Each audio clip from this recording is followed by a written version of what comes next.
Muy buenos días, queridos amigos y amigas. En este día lunes de la 30ª semana del tiempo ordinario, 28 de octubre, celebramos la fiesta de los apóstoles Simón y Judas. ¿Quiénes eran estos apóstoles? Simón era identificado en el grupo de los apóstoles como el celote o el cananeo, depende del evangelista. Lucas lo llama el celote y Mateo y Marcos el cananeo. Y Judas tiene el sobrenombre de Judas Tadeo, o Lucas lo dice el hijo de Santiago. Estos dos no sabemos mucho, pero Judas Tadeo es el que pregunta a Jesús en la última cena, ¿por qué se revela solo a los apóstoles y no a todo el mundo? Y hay una pequeña carta en el Nuevo Testamento atribuida a Judas, seguramente para darle un valor apostólico y una fuerza mucho más doctrinal, mucho más fuerte. No sabemos mucho más dónde fueron su campo de evangelización. Algunos dicen en Persia y que allí murieron mártires.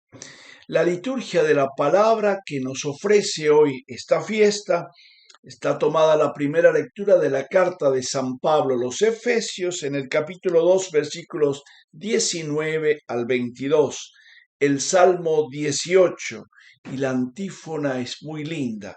Resuena su eco por toda la tierra. Y el Evangelio según San Lucas en el capítulo 6, versículos 12 al 19.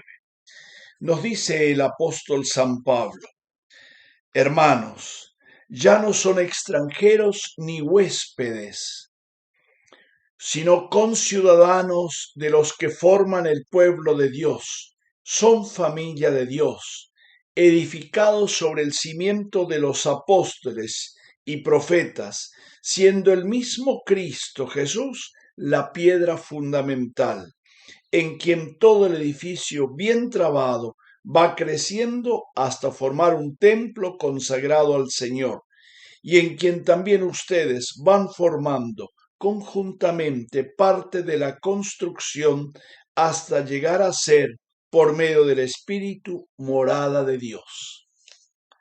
Palabra de Dios. Te alabamos, Señor.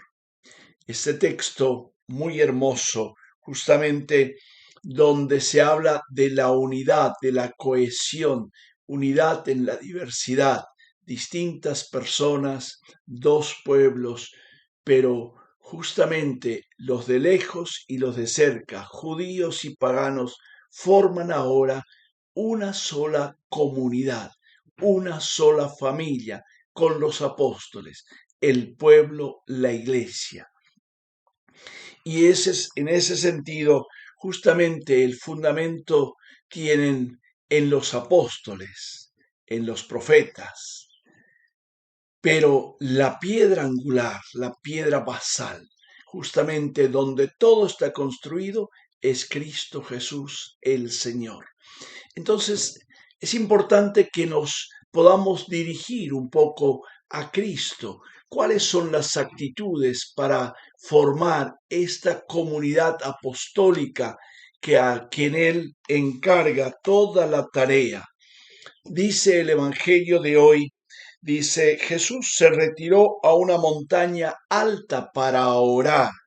Pasó la noche en oración con Dios. Y cuando se hizo de día, llamó a sus discípulos y eligió a 12 de ellos y les dio el nombre de apóstoles. Entonces, el punto de partida de una comunidad nueva, una comunidad que se renueva en Cristo, es la oración.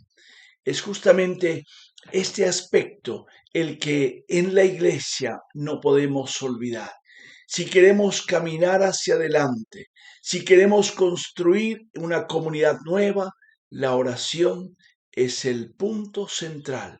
La oración no a mi manera, sino a la manera de Cristo.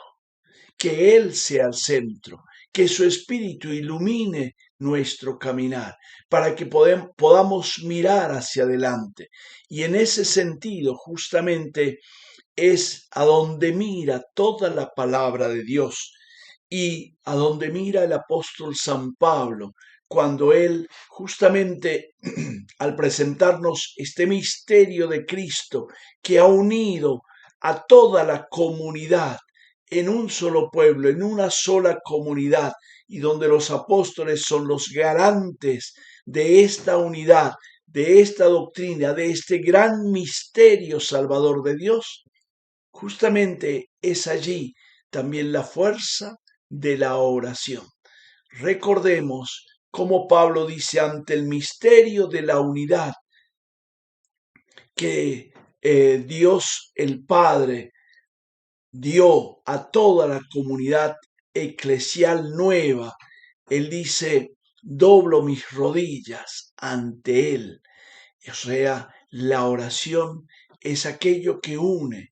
Y Pablo, ¿cuánto no oró por la comunidad? Cada vez que me acuerdo de ustedes, rezo al Señor, pido al Señor, oro, intercedo por ustedes. Esta es la misión y esta es la tarea. Por eso nosotros no podemos olvidar que la visión cristológica por un lado y la visión eclesiológica, o sea, la doctrina de Cristo y la doctrina sobre la iglesia de Pablo asume una perspectiva muy clara. La presencia y el papel y el ministerio de los apóstoles hay una importancia radical. La iglesia es la iglesia de Cristo, por lo tanto es una santa católica y es apostólica, porque el fundamento son los apóstoles.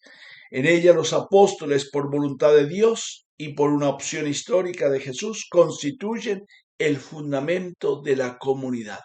No soy yo quien formo una iglesia. Es la iglesia de Jesús y el fundamento son los apóstoles.